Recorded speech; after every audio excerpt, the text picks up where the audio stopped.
Hola, somos Ainara y Pablo y esta es nuestra presentación del tema 4, protección de equipos. En primer lugar, yo os voy a hablar sobre los tres primeros apartados del tema, y estos son: cumplimos los objetivos de seguridad, identificamos amenazas y tomamos medidas de seguridad pasiva. Y después mi compañera Ainara os va a hablar sobre los últimos 3 puntos del tema, que son: tomamos medidas de seguridad activa, aseguramos las redes inalámbricas y nos protegemos de entornos virtuales. En primer lugar, yo voy a empezar con el apartado 1, cumplimos los objetivos de seguridad. Este objetivo quiere mantener la integridad, la disponibilidad y la confidencialidad de un sistema informático y de la información que reside dentro de ellos. Y como es casi imposible evitar todos los riesgos, algunos se pueden llegar a prever para que no sean tan graves. Para cumplir este objetivo hay 3 métodos. El primero es la confidencialidad, que impide la visualización de la información del sistema informático a los usuarios que no gocen de este permiso. El segundo método es la integridad, que impide la modificación de la información y la configuración del sistema informático a los usuarios no autorizados para ello. Y el tercer y último método para lograr este objetivo es la disponibilidad, en el que el sistema informático debe estar disponible en óptimas condiciones y en todo momento para los usuarios permitidos.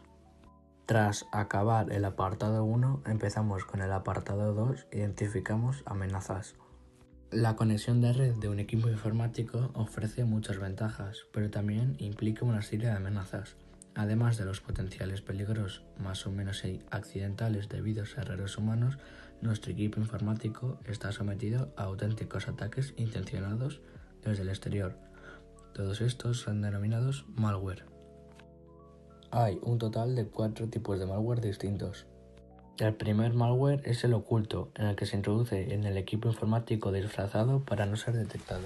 Dentro de estos malware ocultos hay 2 tipos: los rootkits, que modifican el sistema operativo del equipo informático para permitir que el malware permanezca oculto al usuario, y el segundo son los troyanos, que son programas generalmente alojados dentro de un archivo normal, cuyo objetivo es pasar inadvertidos al usuario e instalarse en el sistema cuando éste ejecuta el archivo huésped. Del segundo malware del que os voy a hablar son los infecciosos, en el que se propagan infectando otros programas del mismo equipo o contagiando a otros equipos. Hay 2 tipos de malware infeccioso. Está el virus, que infecta archivos del sistema con la intención de modificarlos o dañarlos, que es lo más frecuente, y para ello incrustan un código malicioso en un programa de forma que éste pase a ser portador del virus y por tanto cree una nueva fuente de infección. Y el segundo tipo es el gusano, que se propaga por algún medio de comunicación, generalmente es el correo electrónico, en el que el objetivo es llegar a la mayor cantidad de usuarios para recoger información personal como pueden llegar a ser las contraseñas. El tercer malware del que os voy a hablar es el que se utiliza para la obtención de beneficios, en el que se añaden para conseguir información que reporte algún beneficio económico. Dentro de este tipo de malware hay muchos tipos, pero destacan 6. El primero es el spyware, que son archivos que se instalan para robar datos y espiar movimientos por la red, en el que después esta información robada se vende a empresas publicitarias para ganar un beneficio. Y el segundo es el adware, que trata programas creados para mostrar publicidad y suelen ir combinados con otros malware como el spyware.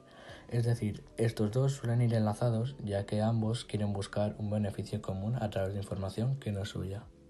El keylogger, que son diferentes tipos de aplicaciones que almacenan todo lo que se introduce en el teclado y se envía al exterior.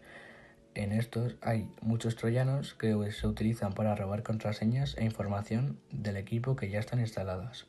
Y el phishing, que trata del envío de correos electrónicos para conseguir información confidencial. Cuando esta información se consigue, se redirecciona el navegador a páginas aparentemente iguales a las reales y esto recibe el nombre de pharming. Y para acabar queda el spam, que es un envío constante de mensajes no solicitados, generalmente suelen ser publicitarios, y las cookies, que almacena preferencias en las búsquedas de internet para utilizarlo con el fin de la publicidad. Y para acabar, el último tipo de malware son denominados otros, como por ejemplo puede llegar a ser el rogue software, que es un falso programa de seguridad que, en vez de solucionar infecciones, las origina. Ya para acabar con mi parte, te voy a hablar sobre el apartado 3, tomamos medidas de seguridad pasiva. El fin de la seguridad pasiva es minimizar los efectos causados por un accidente, un usuario o malware. Hay distintos tipos para conseguir este método de seguridad. El primero es el uso de hardware adecuado. El segundo son las utilidades de restauración y recuperación. Y el último, hacer copias de seguridad. Ahora mi compañera Ainara os va a hablar sobre los últimos 3 puntos del tema. Tomamos medidas de seguridad. Voy a hablar de la seguridad activa que nos protege y evita posibles daños al sistema. Algunos de estos métodos son el uso de contraseñas para proteger nuestros datos personales, uso de software de seguridad que nos sirve para proteger la privacidad de la información contenida en un sistema informático, y encriptación de datos que se basa en un proceso de protección de información o datos mediante modelos matemáticos para ser mezclados de tal manera que solo las partes que tengan la clave para descifrarlos puedan acceder a él. También podemos encontrar diferentes tipos de programas antiware, tal como el antivirus, que es un programa cuyo objetivo es detectar un software malicioso e impedir su ejecución para eliminarlo. Puede ser residente o de análisis completo. También está el cortafuegos, que es un programa cuya finalidad consiste en permitir o prohibir la comunicación entre las aplicaciones de nuestro equipo y la red mediante un protocolo TCP/IP. Además, también está el anti-spam, que es un programa basado en filtros capaces de detectar correo basura tanto en nuestro ordenador como en el servicio del correo. Y por último tenemos el antiespía, que es un programa similar a los antivirus. Compara los archivos de nuestro ordenador con una base de datos de virus espía.